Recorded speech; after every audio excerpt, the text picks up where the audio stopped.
Good morning. This is Guys, welcome back sa aking channel. Hi mga kasari, this is my working mom and welcome back sa aking channel. Hi guys, welcome back sa aking channel. This is my working mom.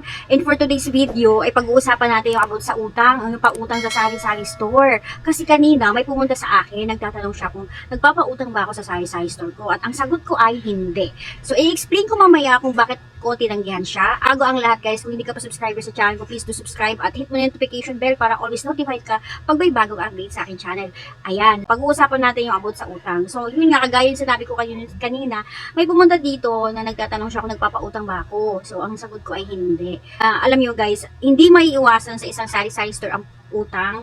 Kung meron kayong kakilala na sari-sari store owner na hindi nagpapautang, ay congrats. Pero sa akin, hindi siya maiiwasan po, pero pwede mong mabawasan. Okay? So, at saka yung utang kasi guys, meron kasi positive outcome or negative outcome sa sari-sari store. So, unahin natin yung positive outcome. So, yung positive outcome kasi pag may pautang ka, nakaka-gain ka talaga ng loyal customer. Hindi man to applicable sa lahat. Kasi may mga customer talaga o mga nangungutang talaga dito na kahit saan tindahan na sa'yo nangungutang pero sa iba bumibili, di ba? So, meron din talagang customers or suki na loyal sa'yo na kahit sa'yo nangungutang, sa'yo din bumibili. Pag may nakakalumag sila, kahit na malayo pa yung sari-sari store mo, talagang sasadyain nila yun. Yun talagang meron talagang ngayong customer. At ang kagandahan din sa may mga pautang, talagang kikita ka sa pautang. I-explain ko mamaya kung bakit. At kung ano, yung pangalawa is yung negative outcome. Alam naman natin guys, na isa sa mga dahilan bakit nagsasara o nalulugi ang isang sari-sari store ay dahil yung may-ari, maraming utang, o yung tindahan, maraming nangutang na hindi nagbayad. So, iyan talaga ang pinaka nakikita kong isang dahilan kung bakit nagsasara ang isang sari-sari store. Yan. Alam nyo naman guys na yung utang talaga is dapat bayaran, isa niyang obligasyon. Utang is utang, okay? Sa akin kasi guys, napaka-importante ng isang sari-sari store sa isang community, or sa isang kanto, sa isang street, or sa isang, alam mo na, kabahayan, kasi nakakatulong ang isang sari-sari store, lalong-lalo na pag sa oras ng, kumbaga sa Pecha de Peligro. Kan lifesaver talaga ang sari-sari store pag lalo na sa oras ng kagipitan, natatakbuhan mo talaga yan. Pero kaakibat ng pangungutang, syempre, obligasyon mong magbayad. Kasi ako man noon, naranasan ko din mangutang sa isang sari-sari store na malapit sa bahay namin kasi ang naiiwan lang sa bahay namin is mga anak namin, tsaka yung nag-aalaga. Pag nakalabas sila, dumidiretso sila sa tindahan kasi dapat halos lang ng apartment namin. Tapos, turo sila ng turo, tapos nililista na lang yung ng may-ari. So, ang ginawa ko, kinausap namin yung may-ari ng tindahan na ilista lang nila para pagdating ng quincenas is babayaran namin yun. Kaya, pagdating talaga ng quincenas katapusan, talagang binabayaran namin kasi nangako kami na magbabayad kami sa araw na yun. At saka, alam kasi namin na pag hindi kami nagbayad, maapektuhan yung mga anak ko, baka hindi sila makautang. Kaya talagang malaking tulong talaga ang isang sari-sari store. Siyempre, yung utang kasi, golden rule talaga sa pangungutang is yung obligasyon mong bayaran. Utang is utang, di ba? Pag nangutang ka, magbayad ka talaga. Kaya kung nangako ka sa ganong petsa, mangangako ka, magbabayad ka talaga. So, gano'n nangyari sa amin. Kaya, para talaga sa akin, napakahalaga ng sari-sari store sa isang community. Ako man, nagpapautang talaga ako sa sari-sari store ko, pero may rules kasi ako. Dati kasi guys, nung bago pa ako ng sari-sari store, marami ang nangungutang sa akin, mga 8 sila. Napansin ko kasi na unlimited mangutang kasi sabay, alam, ang oras ng kanila pangungutang, umaga, tanghali, hapon, tapos gabi. So sa umaga, alam naman anong binibili ng tao sa umaga, kape, gatas, Milo, ganon, noodles, itlog, ganyan. Halos sabay-sabay yan sila. Which is si number 1, mangungutang ng kape, 2. Si number 2, mangungutang ng Milo, gatas, kape, 2. Mangungutang ng itlog, noodles. Tapos si number 4, mangungutang na naman ng kape. Tapos si number 5, mangungutang ulit ng kape. So sa 8 na yun, isang bundle ko guys, ubos talaga. Tapos, meron pang tanghali. So, tanghali, mangungutang ng bigas, ganito. Si number 2, mangungutang ulit. Pagdating naman sa merienda, mangungutang ulit. Minsan, baon ng estudyante, utangin sa sari-sari store mo. Tapos, sa gabi, meron pa bigas, sardinas, diaper. Yan talaga, diaper. Madalas yung inuutang. So, ibig ko sabihin, maghapon pa lang, ubos na yung paninda ko sa utangan. Napansin ko talaga yun. Tapos, parang ang konti na ng sales ko kasi na halos ang nawala sa akin na sa utangan. Tapos, minsan, pag naubos yung stock ko, syempre, pag may bibili, wala akong maibigay. So, lost sales yun. Tapos, lilipat sila sa iba. Hanggang sa doon na sila pupunta kasi kompleto. Ako, hindi, di ba? Yung napansin ko yun na parang ang bilis maubos yung stocks ko. Tapos, konti lang yung sales ko.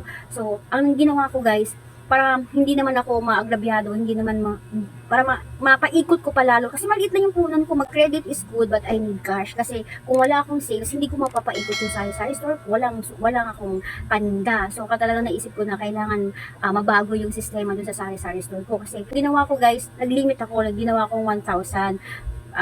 pag na-reach nila yung 1,000, stop na. So, explanation ko sa kanila kasi para hindi sila mabaon, at syempre priority ko talaga yung cash.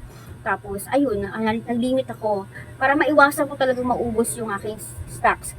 Tapos, yun nga, after ng pandemic, ay nagka-pandemic, doon naisip ko na i-stop mo na yung pautang kasi nawalan ng trabaho, pati asawa ko nawalan ng trabaho, stop ang operation. Tapos, ang hirap maghanap ng supply that time. Talagang limitado lang yung stocks mabibili mo sa supermarket, sa grocery. Tapos, ang mahal. So, naisip ko, i-stop ko muna yung pautang. Talagang in-explain ko na hindi muna ako magpapautang kasi matumal, tapos walang trabaho asawa ko, tapos ang hirap maghanap ng stocks, items ngayon kasi limitado lang. Ayun, tapos nung nag-normalize naman, hindi lahat ng nangungutang sa akin ay tinanggap ko ulit. So, parang dalawa lang yung napili kong mangutang ulit sa akin. Kasi gusto ko talaga dalawa lang para mas priority talaga yung cash kaysa sa utang. Kasi, tsaka pinili ko yung dalawa kasi malapit lang, madali kong masingil. Kasi sa iba, malayo-layo, kaya hirap maningil.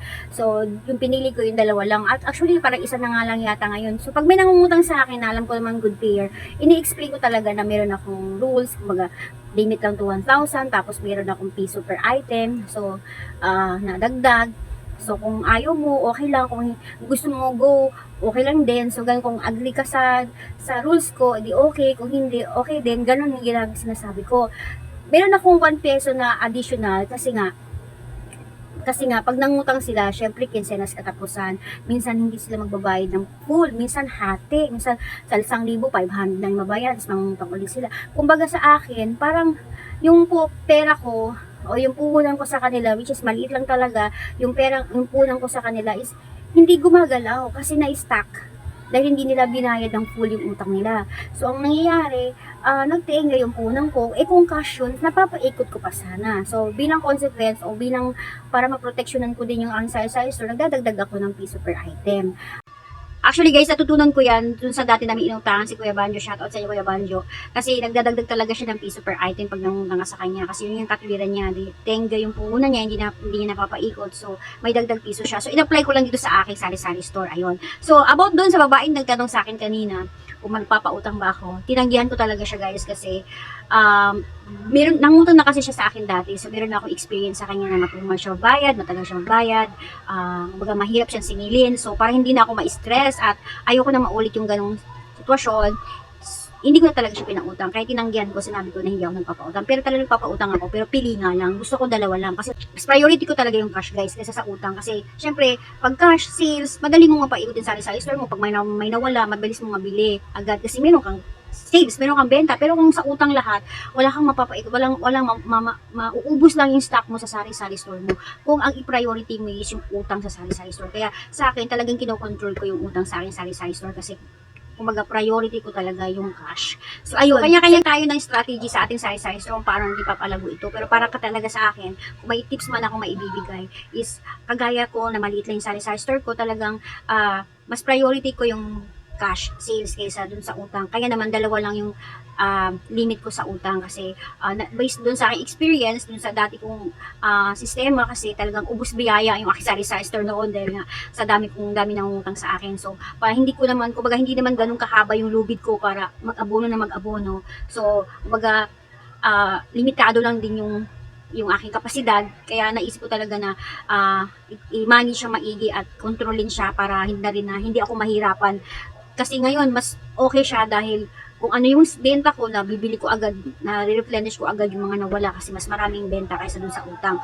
Ayun, at isa pa, kailangan talaga kontrolin siya guys kasi minsan kasi nangyayari, lumalaki yung kanilang utang tapos hindi naman nila mababayaran ng buo dahil nga hirap na sila magbayad ng buo dahil malaki na nga. So, ang nangyayari kalahati, minsan konti lang iba bibigyan na tapos utang na naman sila ulit. So, ang nangyayari talaga is spending yung iyong puhunan. So, malaking epekto yun sa iyong sari-sari store, diba?